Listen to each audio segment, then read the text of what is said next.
Hey everybody, Real Estate Ninja here. I hope you're doing great.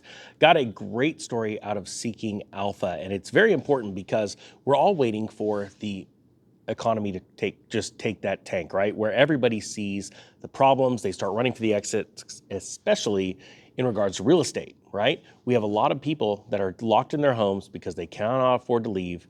And those people are about to actually lose their jobs. There are a lot of people that bought homes not wisely, the wrong timing, the wrong rates. I know it sounds crazy because they have lower rates, but they don't understand that they have lower rates than what they are now. But a lot of people got stuck in those homes going up from the bottom at 3%, or let's say 2.95, to let's say people that were buying homes at 4.5%, 5%, maybe even 6%, and they're stuck. They can't get out. But even those payments were too much for them to bear. Why? Because they didn't have enough cash in the bank, excess reserves, or cash flow coming in to where that payment is such a big part of their monthly income that as interest rates rise and inflation rises, it's squeezing them out of those homes and they're going to be forced to liquidate.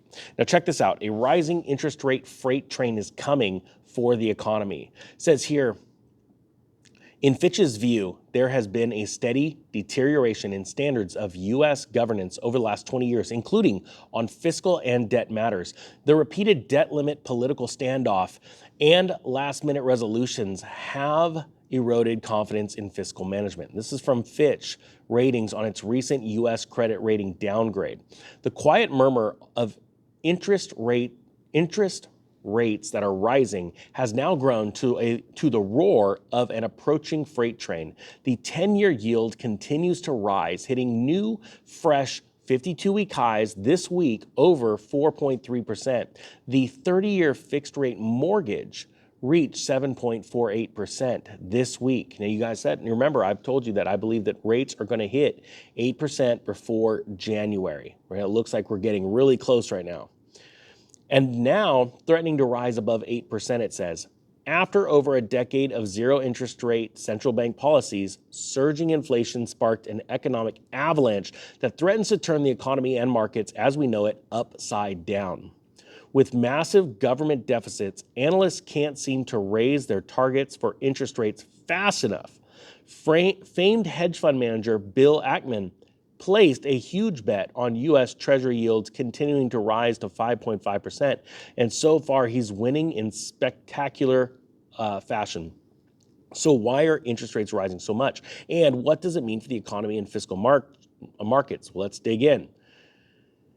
Says the 2010s were a unique time in economic history due to the 2008 financial crash and subsequent European debt crisis. Let me stop there and speak about that. 2008, the Federal Reserve was already well into lowering rates. Matter of fact, they started lowering rates, their benchmark rate, back in mid-2006. Things were not looking good, and they started to drastically lower it. 2008, the crash happened after they were already lowering rates. Then comes in the European debt crisis, which ironically, Germany seemed to take the head, stance on, you guys are all weak, we're the strongest. But nobody remembered that Germany is what tipped us into recession back in 2005. Germany was in a deep recession in 2005 and had to go to its creditors and renegotiate. And everybody forgot about that. But so we had the Federal Reserve dropping rates in 2008, obviously prior to that. Then we had the European debt crisis that was going on from Greece and Cyprus and so many other different countries that were reeling in bad loans that they had made. That sent us on this over decade time span of ultra low rates. Then comes COVID. COVID caused the Federal Reserve and other central banks around the world to ease money, make lending easier to try and keep that economy going. But I believe that was, quite frankly, for more nefarious reasons. But my point being is this: you cannot deny that those three crises together have led to this artificial malaise. Well, it's hard to explain. There's so many people that have grown up only knowing low rates, especially people that, in 2008, were probably around 18, 19, even 22 years old. So now they're in their 30s and all they've known is low rates. And that is what is going to come back, and it already is biting them right now.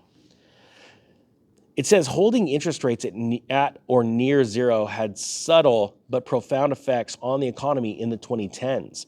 It had an effect on making housing artificially cheap. It allowed venture capital tech companies to lose billions chasing market share.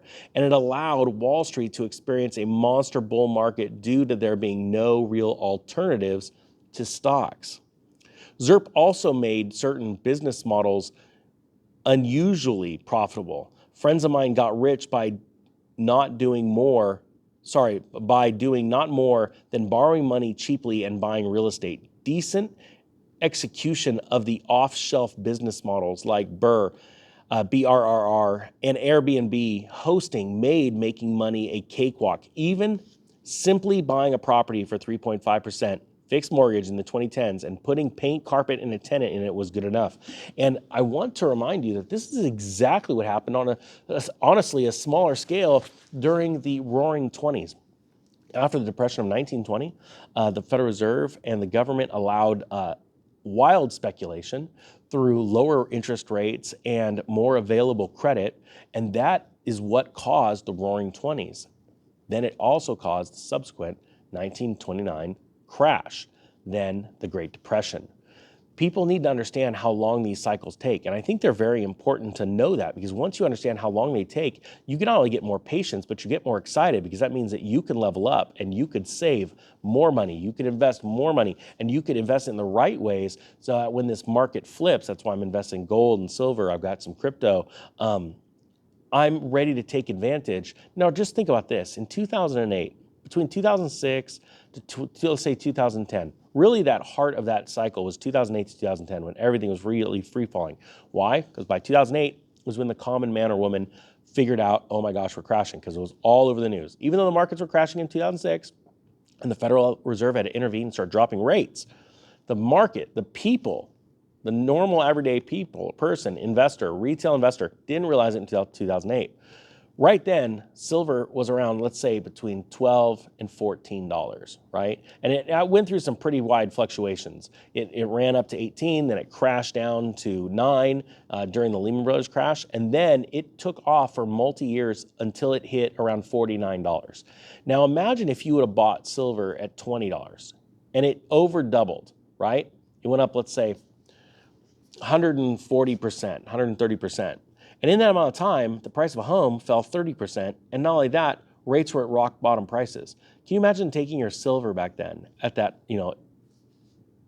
elevated price and buying real estate at a depressed price? And you could see where that leverage comes in, and you can buy a lot of real estate. That's what I've been trying to get people ready for. That's what I'm going to be ready for. History does repeat itself. People like to say it rhymes because they don't want to come to grips with reality. It does repeat itself. It's just in a different form of technology. That's why some people think it rhymes. I hope you're getting ready for this, because I am. The Economic Ninja, just joking. Real Estate Ninja is out.